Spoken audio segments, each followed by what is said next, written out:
Hey, what's up? It's Red, and today I'm hitting you with an annotation video. Now, I understand that there are scores of these all over BookTube. There are some really great methods out there, some color coding ideas, and for me, I'm just going to show you the methods that work for me, especially as kind of a lazy annotator, to be honest. I'm going to show you all of the supplies that I use on a regular basis, and I'm going to break it up between academic and fun reading as well to really show you the different methods I apply depending on what my end goal is for those annotations. Now, the first supply that I want to show you guys is probably my most used supply of any of my annotation supplies at all, especially in academic annotation. And those are sticky tabs. I am not actually all that picky about the sticky tabs that I use. I do prefer arrows over other shapes in tabs, I suppose, but that's not essential for me. Really, what tabs I buy just depends on how much I want to spend, how much I care about the aesthetic, just whatever. Sometimes if I'm buying online, I'm bound to buy very different tabs than I would if I'm buying it at Target or some other store. For my post-it ones, these are the two most commonly used ones. I really like these arrow ones quite a bit. I use these so many times, I can't even tell you how many times I've gone through these. Although they're a little bit difficult to write on, I do like that there sort of is a space on them to write and they're a little bit wider so I can make a couple short notes on them if I need to. I also have these little ones, and you can see I'm pretty much out of these at the moment, and I went through a lot of them this last semester. These are really good for not writing, but just marking particular points in a book and tabbing particular points, just nice, quickly, whatever. I also have these, which I'm sure you've probably seen around BookTube. I have seen several other people who also use these as well. You can find them on Amazon. These are pretty inexpensive. They come in a lot of really fun colors, and you do get quite a bit. These are just half the package. I just want to show you that they come with the arrow kind, and they come with the regular flat-sided rectangular kind. But they gave me two of each, and there are quite a few flags on each of them, and again, they're pretty inexpensive, which is my favorite part. Just keep in mind that if you're ever buying any off-brand sticky notes or sticky tabs at all off of a website like Amazon, double check the reviews, because the last thing you want is to be lured in by the wonderful price, only to find out they don't actually stick all that well in your books. That is a nightmare. You don't want to deal with that. You're just gonna lead it to frustration and tears. We don't want that. So always double check the reviews to see that nobody's actually complaining about that. If you are a color coding tabber, which most of the time I'm not, but I do have a few particular situations where I do color code those tabs, then these are going to be super helpful because you get seven different colors here. And that's really, really helpful. And a lot of times you can even find highlighters that go with these if you're super intense about color coding your highlighters. The next one I'm going to show you are sticky notes. Now, these two little size post-it note ones are my most used ones. I use these so much. You don't even know. Sometimes I will use these to actually tab my books, because unlike the other tabs, these are not shiny. They're just matte, regular paper. So I can actually write something on the edge that sticks outside of the book that might be useful for me, whether it's section demarcation or this or that. I like that I can write on these, and sometimes these are a better alternative even to the actual designated sticky tabs. It really just depends what you need to be done at any given time. I will also write on them and stick them inside the pages. That's also what I use this for. I don't usually tab at all with these big ones here, but they're really good if you need a little extra space to write a quick thought and put it on the page. The last sticky note recommendation I have for you is this one that's sort of in between the sticky notes and the tabs, because they're big and they're lined, and they actually have a tab for you to stick outside the book so you can flip right to it, which is super handy. These I just bought off of Amazon. I will try to list as many of these supplies in the description as I can when I'm going through. So hopefully that'll help you guys out. But these are lined, so if you have a little extra that you want to write on a page, I highly recommend these. They are sticky side on this side, so you can stick them right in without ruining your book. And it's really nice for a couple of reasons. One, if you are an annotator but you have a lot of thoughts on a particular passage or page and the margins just aren't quite enough, you could stick one of these in there and you have more room to write your thoughts out really quick. The other reason you might want to use this is for the same reason. You have thoughts on a particular passage or page, but you don't like writing in your book. You hate physically harming your book.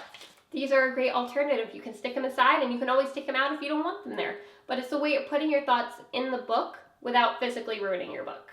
The next supplies I'm going to show you are my highlighters. The first I'm going to show you are these zebra mild liners. You see these pretty often in like bullet journal videos and things like that. That's how I discovered that these existed. And they come in so many colors and they're pretty cost effective for how many you get.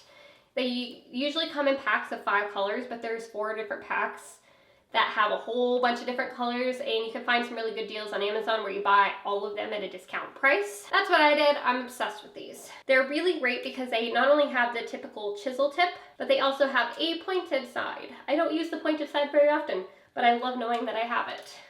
I love the colors on these because they draw my eye, but they're not neon. They're very pastel, very muted colors, but they still stand out on the page. They're very pretty to look at, if I'm being honest. But also, I love that these don't actually bleed or ghost too much. If you hold it down on one page, it could happen. If the page is really thin, again, it could happen. But I find that these do it less than some other highlighters that I've used, which I really appreciate. The next set of highlighters that I love to use are these Stabilo highlighters. These do bleed a little bit more than the other ones. Not enough to really bother me, and most of the time, if I'm going to use these, I will use them on academic books where I don't actually care as much as I would my personal fun books. Maybe that makes me an unequal reader, but whatever. I love these because I love the colors, but you actually get a fair amount of ink in those, which the other ones, the zebra mild liners, they do last a long time, but I am much more likely to run out of a color a lot sooner on the zebra mild liners than I will on the Stabilo. I have used these so much, and I've yet to even come close to running through the ink on any of these. I will re-buy those or repurchase these as long as I'm able till the day I die. I love them. They're cute. They're great. They're good for bullet journaling if you do that, but they're so good for annotation. Now, I am a pen hoarder. You don't even know. I buy so many pens and so many different types of pens. I am only going to show you the 2 that I'm most likely to use when I am annotating books. If you want to see all the pens that I use on my bullet journal and notes and everything else, happy to make separate videos on all those things. But I'm going to show you the ones that I tend to use when I'm annotating. And that is the Pilot G27. This is my favorite pen, just in general. I have a whole box of these in black. I love them. I have this pink one because I tend to annotate with pink more than anything else. But I also have this Pilot Frixion pen. Frixion? I can't actually say the name. I don't know how to pronounce it.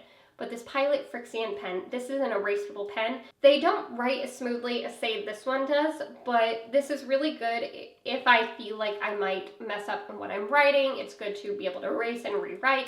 It will usually leave a dent in the page still, but it does have its uses. Now, there is no particular reason why I tend to annotate in pink above any other color. It's mostly because when I started a traveling book with a couple of my friends, we each picked a designated color to write in the book so we knew who wrote what. And mine just happened to be pink, and that sort of bled into my other annotations as well because now I'm used to it. But the only thing I would say that is a definite rule for what pen color I pick is just not black. For me, it's a lot easier on my eyes if there is a different color because the contrast is a little bit easier. Make sure that it's a color that you can still see fairly well. I wouldn't do it in red. Red for me means corrections, so part of it's a mental association with that color. But also red can be a little difficult for me to read, so I prefer pink, purple, maybe even blue. Basically anything that just sort of separates it from the black text. The last thing I'm going to show you is washi tape. Now this is something that I almost never ever use in my book annotations. However, I will be showing you exactly how this could come in handy, particularly for those of you who again want to annotate but you want to do it in a way that doesn't really harm your books. Washi tape is your friend. So now that I've showed you most of the supplies that I use, I'm going to jump right into how I annotate for school. This is probably going to be the longest section of the video, to be honest, because I really break down how I annotate for English classes as opposed to how I annotate for other classes, and I have several different examples to show you. So this will definitely be the lengthiest part, but we're just going to get right into it. First, I'm going to show you how I annotate for English classes. Now, going straight in, I will give you some examples of how you can color code with highlighters later. I do that more with studying than I do with book annotations. I'm usually very lazy when it comes to book annotations in the sense that I don't want to have to constantly be switching between colors. that just takes so much extra time. I'm trying to get this reading done. So usually I stick to one highlighter color and that's it. If you like to color code while you're reading, that's totally fine. And again, I will give you suggestions on possible ways to color code for school. But for right now, we're going to stick to the one color highlighter method. So for this, I'm going to use my Best American Travel Writing textbook that I use for my travel writing class. And this is not anything special. I did not tab it in any special way. The tabs that I have here are just little mini sticky notes that I showed you earlier. And I have them divided up between reading sections that I had to read by a certain date. I like the visual cues of where I need to read to by a certain time. It helps me feel like I'm accomplishing more. It helps me compartmentalize in my head. It really just de-stresses me to see where I need to read to at any given time. So when I'm going into a book that I'm using for an English class, for those of you who've been in English classes, maybe you're even an English major like me, you're gonna know that whenever you have text to read for an English class, 99% of the time, you're gonna have to write on it. And 99% of the time, you're also gonna have to quote it. Now, I don't know about you guys, but when I go into a paper, I don't wanna have to try and reread chunks of a particular section to try and pull out a quote that's gonna work in my paper. That's annoying. It's very time consuming. I don't want that. I just wanna get what I need to the first time around reading a text. If you're the type of person that likes to reread, good on you. That's not me. So instead, even if I don't know exactly what I'm going to write about yet, what my topic is, I've gotten very good at being able to recognize quotable lines or lines that really capture a theme of a story or capture a specific poignant line or topic or something that's very significant to a character. So that's what I highlight. I go through and I highlight things that are either important details to the story or lines that I think could be used as quotable arguments. That way, when I'm looking for something to quote in a paper, I can just go through to that section and pull out the highlighted line and just put it in my paper. I don't have to reread, try and figure out what'll work. I will have possibilities already lined up. Plus, they'll already be kind of in my head when I'm forming my arguments, and I can kind of form my arguments knowing what I've already pointed out and made a mental note of by highlighting. That's sort of my approach to English reading and annotating, is just to pick out things that I think are going to be super helpful in a paper later, even if I don't know what that topic will be yet. You just highlight it anyway. You might not use it, but it's better to not use it and have it than to need it and have a hard time finding it. This tip is not an actual annotation tip. This is just a really quick study tip, particularly for English. If you have a book that has a bunch of short stories or essays or basically an anthology of any kind, I don't know about you, but when I'm reading that many, I start to forget some of the older ones and what they're about, and sometimes the titles are not enough to spur me to remember what that story is about. So what I do is I always go through with a separate notebook, and really quick I write the title and the author of that work. And then in really quick bullet points or a very, very brief paragraph, I'm talking like a couple of sentences brief, some main points about the story. That way I can see real quick in like less than a page, like maybe a quarter to a half of a page, I can quickly see what that story is about and really jog my memory. It doesn't have to be important themes, anything like that. It's just very, very quick notes on what happens in the story. So I have something easier to refer to when I need to remember it for writing later. Again, not an annotation tip, just a helpful tip. And that can be something that you could also use while you're writing. If you're the type that likes to keep a notebook on hand while you're reading, that's also something that you can do. This next book is a book that I actually read for class. This is an entire novel. The other one was filled with a bunch of travel writing stories. This one is an entire novel that I read for a young adult literature class. And that is, it's kind of a funny story by Ned Vicini. Because this was a book that was also kind of a fun book for me, I didn't want to write in it or highlight in it. So instead, what I did is I just used the arrow tabs to point to important lines or passages. In this particular book, I pretty much marked things that were either things that could be quoted yet again in a paper later. Even if I didn't use them, I had these quotes at hand. Or sometimes there were lines in here that I was like, oh, that's a really interesting thought, or that's an interesting discussion topic. And they might not be quotes, but they could be inspiration for a paper later on what I could want to write about. A lot of times when I go into a book, I don't know what I'm going to write about yet because I haven't read the book yet. So I'm always looking for ideas from the text itself to inspire me later. in which case I mark it with a tab.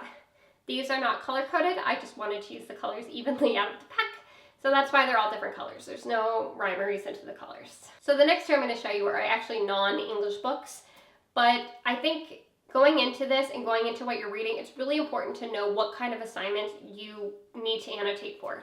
With the English books, I knew that I was going to need to quote things, so I would highlight quotable lines. For a non-English class that might have an exam on the information, I am going to highlight specific bits of information that could be a test question, something that really sums up the idea of that passage, a specific date or a specific fact, anything that could pertain to a possible assignment. That's what I'm trying to highlight. I don't need quotable lines because I'm probably not writing a paper about these. I just need the facts that I need to refer to or know later. One example of that is this Frauds, Myths, and Mysteries textbook that I used for a pseudo-archaeology class. Now, I didn't have this one too much, which doesn't seem like it, but I just did like I did with the other book where I just marked where I needed to read to at any given time. Now, all I did for this is, again, one color highlighter method, and I just highlighted important terms, important facts, basically anything that looked like it could be used on the exam in this class, since we had comprehension exams all the time. And that's really what I focused on. We also had videos and lectures, and I have an entirely different method of note-taking for those, but again, different video. Now, the last academic book I want to bring up is because there is one particular method I use in this. For this one, we're pretty much going to ignore the tabs on this because I would never recommend using this many tabs in any book ever. Even at the time I did this, I still wouldn't have recommended it just because the whole point of tabs is to mark important spots. That's the entire point of tabs, is to mark demarcations or just significant points. So if you have multiple tabs on almost every single page, it really defeats the purpose. You're not going to know what anything means. It's bad. But that was not the reason I have this many tabs here. It is because this correlates with the primary source text. I'm not going to get into explaining it because these tabs are particular to this text and this class and will not benefit you whatsoever. However, these tabs on top, slightly worth mentioning. I have a couple different tabs here. One marks the date on which I needed to read certain chunks of the book by, and the other ones mark each section by number. That way I did not have to look in the table of contents. I could just look at the tabs and open right up to those sections. The part that I really want to show you, however, is how I annotated this particular book, because I think it could be really helpful, particularly when you're reading a textbook that has a lot of information and covers a lot of topics or subtopics. In this, I pretty much just highlighted the general ideas and the lines that really stood out to me as being important information, important quotes, just things that were less, excuse my language again, bullshitty, I guess, and more to the point. That's what I highlighted. But the part that's really worth bringing to your attention is these sticky notes. Now, in a book like this, it covers a lot of information very quickly, and when I would have to go back to this information later for whatever assignment I was working on, it was really, really frustrating to have to go through and reread 5 pages here, 6 pages here, 4 pages here, to try and remember where this one part I was specifically looking for was located. You might know what chapter it is, but anytime you have to reread that much, it adds up, and it's a very inefficient use of your time. So instead, what I did was I took these sticky notes and I just write in 1 or 2 words, maybe 3 words tops. I just wrote what each passage or section was covering, so I kind of knew where to look. I would just see these sticky notes, be like, this is the topic I'm looking for. Keep in mind, because you probably can read, it says things like avoid torture. This textbook is for a witch hunt in early modern Europe. That is why you see some crazy subtopic notes here. But for example, this section here talks about the common methods that those who were accused of witchcraft used to avoid torture when they were accused. This one here talks about how some people confessed voluntarily or because they were mentally ill, which allowed them to confess even if they weren't actually witches. Another reason is because they actually believed they were witches. I could just look at any of these little notes here. I didn't have to read these whole 2 pages to find it. I didn't have to read 4 pages surrounding it. I could just go to these passages and read and get exactly what I needed out of those pages. It takes a few extra seconds to do that while you're reading, but trust me, it saves you so much time later and it's entirely worth it. Now, before I move on to how I annotate for fun reading, I want to go over a quick idea for how to color code your highlighters or even your tabs if you want to do that. The important thing I will say is that if I do happen to color code, I don't always keep the same color coding system for every book. It can change. The meanings of the colors might be the same, but the colors themselves might vary just depending on what I have, and I just don't always remember. So one, create a key. That will help you immensely. Create a key for whatever book it is so that you don't forget later. Some ideas for color coding would be, for example, using green to highlight any vocabulary. That way, if you're looking for the context of a particular word or term or more about that unfamiliar phrase, you can just look for the green highlights. Super easy. Another example would be using purple for character descriptions. Yellow could be for lines that you might quote later. One might be a mistake or a particular argument. If you're reading something on a controversial topic and it's going back and forth between both sides, you could highlight perhaps one side's arguments in orange and the other side's arguments in pink. Those are just a couple quick ideas on how you could use highlighters to color code your information, and there are definitely certain types of classes that I think this better applies to than others, none of which are the textbooks I have in front of me, but that's just to throw that idea out there for you. Now we are going to get into annotating for fun. All right, now let's get into the reasons why I would annotate for fun. One is because maybe it's a book that I really, really enjoy and I've reread a lot, and I really just want to put down my thoughts, my reactions, because oftentimes if a book means that much to me, I have a lot of thoughts to contribute. One example that I do not have because I have not actually done it yet is The Great Gatsby. Although that is a classically studied book in English literature, my reason for it is that it happens to be one of my favorite books. I've been rereading it every couple of years since I was a kid. I've read it so many times and never once have I thought to annotate it. So that is something that I plan to do in the next year because it's a book that I have a lot of thoughts about, and I would love an annotated copy that is just written on and highlighted and really breaks down an in-depth relationship to that book. Another reason I might want to annotate is because I am doing a live show discussion on it. Maybe you guys are in a book club. Pretty much any situation where you know you plan to discuss it with one or more people, it can be really, really helpful to start off during your reading to mark the parts that you want to talk about. This is one of those examples where I will color code. Although I do not have a specific example with me right now because I have not done any live shows in a couple of months, some things I might want to tab. And this is, again, where I would color code those tabs. Pink, for example, is something that I would use to mark any controversial parts in the book that I think are really worth discussing, whether it is a redemption arc, or maybe it is a certain decision by a character, something within the story that is worth discussing that I might forget about but want to bring up later.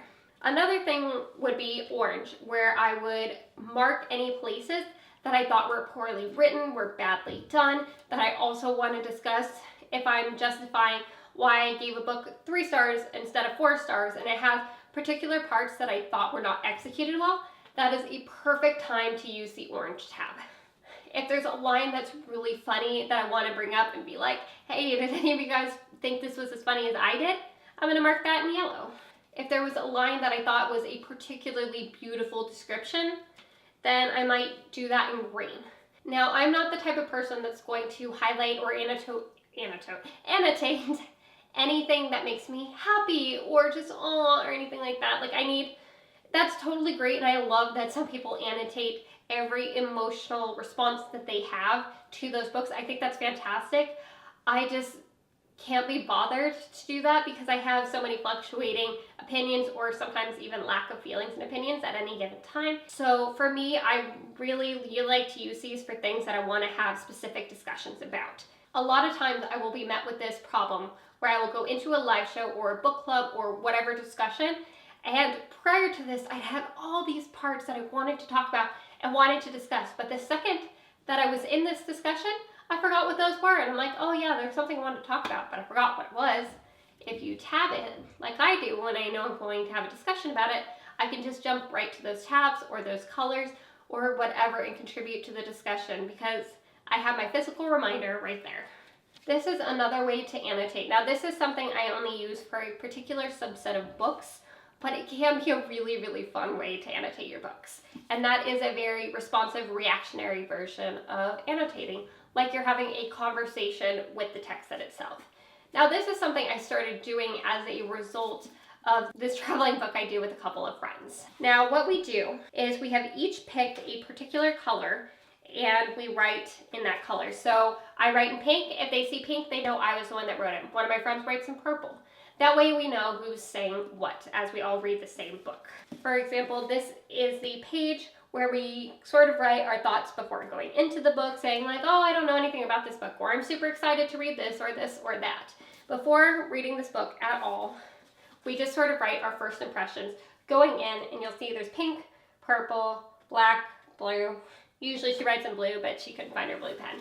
And that's sort of how we do it, and then we will write our final thoughts on the back page. This is a really good way to do it, and I highly recommend trying a traveling book if you have friends to do it with, because it's super fun. You get to see what everybody's responses were in real time by their writing annotation, and it's so fun. But you can also apply this to your own books and your personal reading, even if you're not doing it to share with other people, because it is a really fun way to annotate your books. I do not highlight in this method at all, but I find I just write my thoughts as I'm having them. I try to pick a page earlier in this book so that I'm not going to spoil anything for you, but a lot of times my annotations in this can be really ridiculous. They're just the thoughts that I had. Sometimes I'm yelling at a character for doing something. If in this case it's a murder mystery, in which case pretty much any character, obscure or not, I'm like underlining like, he did it, he's the person that did this. Or I'll draw little pictures like there's a little cat or this is a little person here. Just whatever crosses my mind. It's very responsive and reactionary. It's not academic at all. I'm not like, oh my god, this was terribly written. It's usually my reactions to the situations or the characters of the book at any given time. And that's exactly what they're doing. So sometimes they'll write something and they'll be responding to something one of us wrote. It is a great way to have a very great conversation with the text itself. And if you choose to do it with other people, then you can have a conversation with the text as well as with other people. Even though they won't read it till later, that's sort of the idea of this. If I were to recommend any sort of annotation for fun reading, this is my favorite way, because I feel like this really writes down my thoughts when I'm reading it in real time, and you can really go back and see how your thoughts have changed, which is super fun. Sometimes I go back and my annotations make me giggle. It's such a way to really personalize the books. You're not trying to academically analyze it. You are just trying to get to know the book and get to know the characters by writing down your thoughts instead of just letting them pass and forgetting them later, because they become a very real part of your reading experience. Now, the last thing that I want to cover is just how to do all of these things and not actually have to write in your book at all if that's not what you want to do. One, tabs, easy, whether I'm writing in the book or not. Tabbing is the way to go. It really helps you flip to those pages nice and quickly. Another thing is, instead of writing in the margins, write on a sticky note. Write your thoughts and just put it right on the page. If you decide you don't like it there, you can take it out and throw it away. It's no big deal. Your text is going to be just fine. The other thing you can do too, if you have a color coding tab system and you don't want to forget what those tabs mean, but you don't want to write the color coding system in your book, what you can do is you can either take a sticky lined piece of paper and put it in either the front cover or the back cover and write it out there. If you don't want to do that, you can grab a piece of paper and attach it with washi. Not only does it look cute, but it puts it in there without damaging your book.